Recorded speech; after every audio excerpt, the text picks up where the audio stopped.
Hi, everybody. Welcome back to Political Excess. Today, let's take a look at the best case scenario for the Democrats in the upcoming governor's elections. I already took a look at this for the Senate for both sides. Today will be for the Democrats for governor.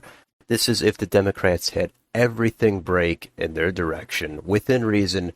How well would they do? So let's go through this. Safe states are over a 10-point margin, likely are 5 to 10 points, lean under 5 points, and tilt 1 point or less. So let's start in Alaska. I think if everything went their way, the Democrats would still lose and Mike Dunleavy would win by a tilt margin. Yes, the ranked choice voting does make it a little more unknown, but he is the incumbent. I don't think he's really in that weak of a position. I still think he would squeak out a win, even if everything went poorly for him. Hawaii, of course, that would be safe for the Democrat Josh Green. Let's go back up to Oregon. At this point, I would say likely for the Democrats would be their best case scenario. It's a three-way race. Tina Kotek would win that easily in this scenario, but I don't think she would hit double digits. I think it would be more like a 6 to 7 point win at this point, if everything went her way. California, safe for Gavin Newsom. Nevada, that will be a lean for Steve Sisolak. Almost likely, probably 4 to 5 points. He has been down in many of the recent polls, but if the undecideds and the late breakers shift back towards Sisolak and the polls are off a little bit, Sisolak would win that relatively comfortably. Let's go up to Idaho. That would still be safe for Brad Little. Down in Arizona, that will be another lean for Katie Hobbs. I think she's not really running the great campaign Democrats thought she would. In this scenario, she would still win, probably by 4 to 5 points as well, but I don't think she's strong enough to get it up into the likely category. Up to Wyoming, that will still stay safe. Colorado, easy safe for Jared Polis. New Mexico, that'll be a high likely for Michelle Lujan Grisham. I think it would not get into double digits even if she has a great night, but it would be close, probably 9 to 9.5 points. Up to South Dakota.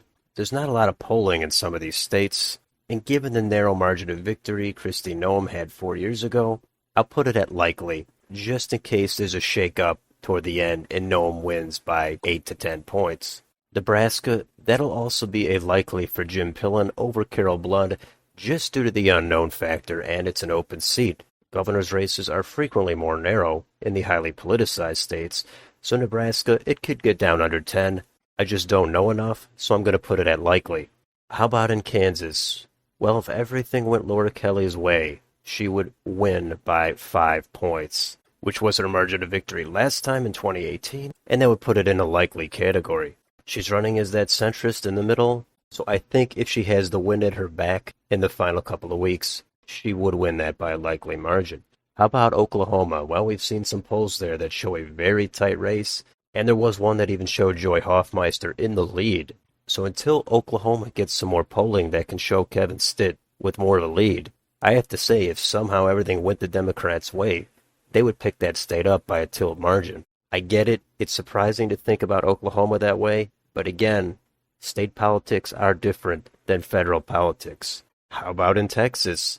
That is a lean for Greg Abbott. I think if everything collapsed for him and O'Rourke surged, Abbott would still win by 1.5 to 2 points.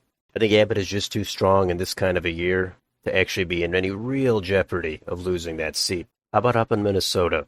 Well, the polling has been a little bit scattered, but I will say if everything went Tim Walz's way, he would just barely hit 10 points, and that puts it at a safe margin. Let's go to Iowa.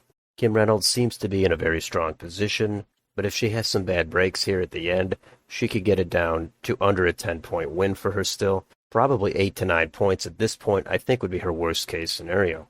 How about in Arkansas? I think that would be a safe margin still for Sarah Sanders. I don't think she's going to really come close to having that be competitive. Let's go up to Wisconsin. That'll be a lean for Tony Evers. Probably about 4 to 5 points again. Not enough for a likely, but he would win that by a little bit more than he did 4 years ago. Illinois, safe for Pritzker. And how about Michigan? Some of those polls have been all over the place as well. I'm going to put that at likely for Gretchen Whitmer. It's hard to imagine her really winning that by double digits, so I would say everything goes right. She wins by 9.5 points. How about Ohio? I think that would still stay safe for Mike DeWine. I don't think Democrats are really competitive at all for that seat this year. Tennessee, that will be safe for Bill Lee. Alabama, I think Kay Ivey would still win by double digits. Maybe it's low double digits, but it's Alabama. It's an incumbent. I think Ivey would win that easily. Let's go up to the Northeast. Maine.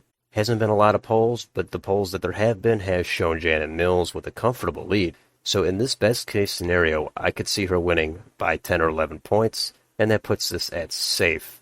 New Hampshire, I went back and forth on this, and I left it at likely. I think if Tom Sherman has an epic night and Sununu flops hard at the end, Sununu would still win by 9.9 points. Vermont, I still see that as being safe for Phil Scott.